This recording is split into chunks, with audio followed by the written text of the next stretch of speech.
Thank you, Tom.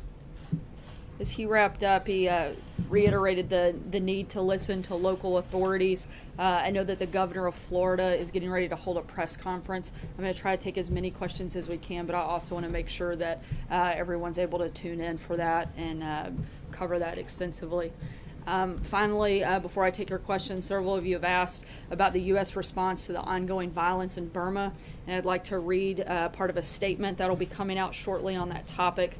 The United States is deeply troubled by the ongoing crisis in Burma, where at least 300,000 people have fled their homes in the wake of attacks on Burmese security posts on August 25th. We reiterate our condemnation of those attacks and ensuing violence. And with that, I'll take your questions. Jeff. Sarah, two questions. One, do you have a reaction to Steve Bannon's comments on 60 Minutes, saying that the firing of James Comey was the biggest political mistake in modern history? And secondly, if you could look forward to tomorrow a little bit, the President's meeting with the Malaysian Prime Minister. What do you expect to achieve during that meeting, and will the President address or avoid the issue of the U.S. investigation into him? Yeah, pretty wide-ranging topic, so I'll try to make sure I cover first on the Comey firing. I think that we've been pretty clear what our position is, and certainly I think that that has been shown in the days that followed that the President was right in firing Director Comey. Since Director's firing, we've learned new information about his conduct that only provided further justification for that firing, including giving false testimony, leaking privileged information to journalists. He went outside of the chain of command and politicized an investigation into a presidential candidate. I think the President's been very clear about his position on that front. He's very pleased with the new director and has full confidence in him to fully restore and lead the FBI. In terms of Malaysia and on that question, hard transition, but I'll try to make sure we cover that. The United States and Malaysia have had a 60-year relationship and partnership built on common economic and security interests, and that continues, and the President looks forward to discussing a wide variety and wide range of regional and security issues with the Prime Minister, and talking about ways that they can strengthen counterterrorism cooperation, certainly the halt of ISIS, addressing North Korea and their continued actions, and making sure that we promote maritime security in the South China Sea. Those are certainly, I think, some of the priorities of tomorrow's meeting, but I'm not going to get ahead much further than that on any conversation that may take place. Look, we're not going to comment on an ongoing investigation being led by the Department of Justice, and that investigation is apolitical and certainly independent of anything taking place tomorrow. Matthew. Thanks, Sarah. I also have a question on Mr. Bannon's interview. During that, he said, I think Mitch McConnell and to a degree Paul Ryan, they do not want Donald Trump's populist, economic nationalist agenda to be implemented. It's very obvious. It's as obvious as night follows day.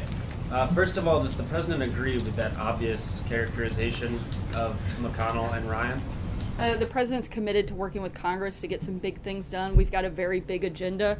The President wants to work with all members of Congress. Obviously, that includes Republican leadership as well as Democrats. I think you saw some of the President's leadership last week when he helped strike a deal to make sure that we got the funding that was necessary. We're focused on moving things forward, and certainly that's the goal and the priority of the administration. So on that note, would he like to see, given his past criticisms of Mr. McConnell and Ryan, would he like to see different leadership in the Republican Congress? Look, right now the President is committed to working with the leadership we have, and nothing beyond that at this point. John? Sir, just to follow up on Bannon's comments, he actually, he said all that about McConnell and Ryan, but also said that they wanted to nullify the 2016 election results. So just a simple yes or no question, does the President agree with that assessment? Not that I'm aware of. I haven't had that conversation with him, Jonathan. Is he still talking to Steve Bannon? Does he still seek his counsel on the outside? I know they've had one conversation, but I don't think anything beyond that since he left. John Decker. On Steve Bannon. Keep it going. Keep it going. Yeah, it's a good topic. Do the President have I think we may be answering more questions on Steve Bannon now that he's not here than when he was, but go ahead. You might think about that. Did the President happen to watch the interview? Any reaction? Did you happen to watch the interview on 60 Minutes? I'm not sure if he saw it in its entirety. I know he has seen clips of it, but I don't know that he watched the entire thing.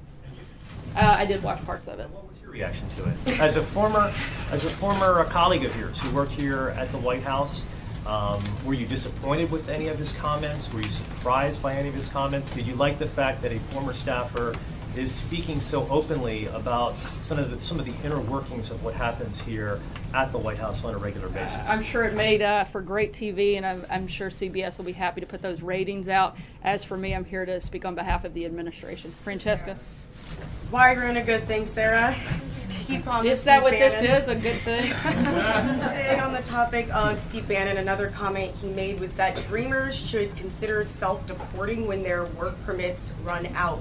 Is that something that the White House thinks is realistic, that the Dreamers would voluntarily leave the country when those work permits run out? And is that something the president thinks that they should do? The administration's been clear what our position is. We're hoping that Congress will step up and do their job and fix this problem and implement responsible immigration reform, and addressing that problem would be part of it. Realistic that they would leave. Last week, Nancy Pelosi told reporters the president would sign the DREAM Act. Is that accurate? Would the president sign the DREAM Act? Again, the president and the administration are looking at responsible immigration reform, and part of that would be part of that process, but we want to do something that addresses a multitude of issues. And again, Congress has 6 months to do their job. We're very hopeful and confident that they will. In his 60 Minutes interview, Steve Bannon said that this discussion over DACA could lead to a civil war in the Republican Party. How and why is he wrong about that? I think that Steve always likes to speak in kind of the most extreme measures. I'm not sure that I agree with that. Jonathan? On a different topic. Oh, wow. In recent weeks. Maybe you get 2 questions then. in just a matter of weeks, 2 storms that have been categorized as once in 500 years or even longer, major events have hit the United States. In light of that, has the president given any thought to reviewing his decision to leave the Paris Climate Accords?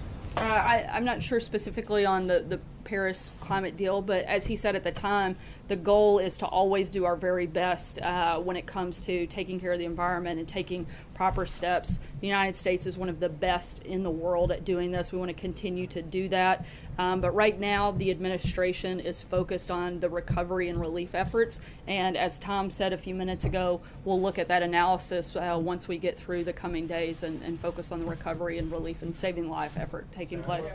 Hallie? 2 questions. To follow up on John's question a little bit here, since you said you do speak for the administration, can you clarify whether the president believes human activity contributes to climate change? The president's addressed this already. I'm asking you to address if that's changed given these storms. I don't think that it's changed over the last several weeks, and again, he's addressed his opinion on that several times So my since. second question is actually on something that happened back on August 10th, as you know, which is the president declaring that he wanted to have a national emergency when it came to the opioid crisis. It has now been more than a month since he said that. That's a delay for a president who likes to do things quickly, as he has often said. Is the president taking this seriously enough, and when does he intend to declare this emergency and actually get the ball rolling on that? Absolutely taking it very seriously. The commission and members of the administration have continued to meet and work on the details of that national declaration, and that's certainly a big priority for the administration, and we'll continue to focus on pushing that through. It's taking so long. We know this is a president who likes to snap his fingers It's a and do much things. more involved process, and that's something that they're working through on the legal side, the administrative side, and making sure that it's done correctly. Ask about Steve Mnuchin. Tricky, Bender. He and Cohen are going up to the Senate tomorrow to talk to the Budget Committee. What do they want that budget resolution to look like, and does the administration support the House budget? Look, I don't want to get ahead of their conversations, and I'll let Secretary Mnuchin, I think, plans to address that in further detail tomorrow. John? One on Steve Mnuchin real quickly. He took some criticism last week from Republicans for his handling in the debt deal. What does the president think of Secretary Mnuchin's performance so far? The president has confidence in Secretary Mnuchin and is glad that he is part of the effort working with Gary Cohn to get tax reform done this year.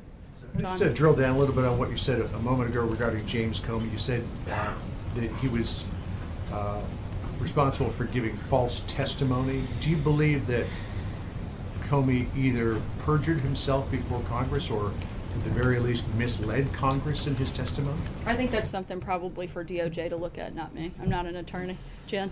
2 questions, one on the Equifax leak and one on tax reform. If a big tax reform bill doesn't pass by December, would the president support adding middle-class tax cuts to the end of the year tax extender bill that the Congress has to pass? We're focused on making sure we get a complete tax reform package. That's the goal. you would support? Right now, that's the focus, and if that doesn't happen, we'll look at other options at that point. Americans' personal data security after the Equifax leak, is more regulation warranted for the handling of Americans' personal data? I think this is something we have to look into extensively. Tom Bossert will be one of the primary people taking the lead on that front, and certainly something we have to explore all the best ways to make sure that Americans are protected in that sense. Thank you. Was the president disappointed by Steve Bannon's comments on 60 Minutes? I'm not sure if he was disappointed in comments. And separately, did Steve Bannon warn the president that firing James Comey would be the biggest political mistake in modern history? I'm not aware that conversation ever took place. As I mentioned when we started, the governor of Florida has a press conference that'll be starting here in a few minutes. We make sure everyone has the opportunity to tune in. The press team will be here, and we're happy to answer any questions, particularly if you have anything beyond Steve Bannon. We'll be even more than happy to answer. Thanks, guys. Tim Scott meeting.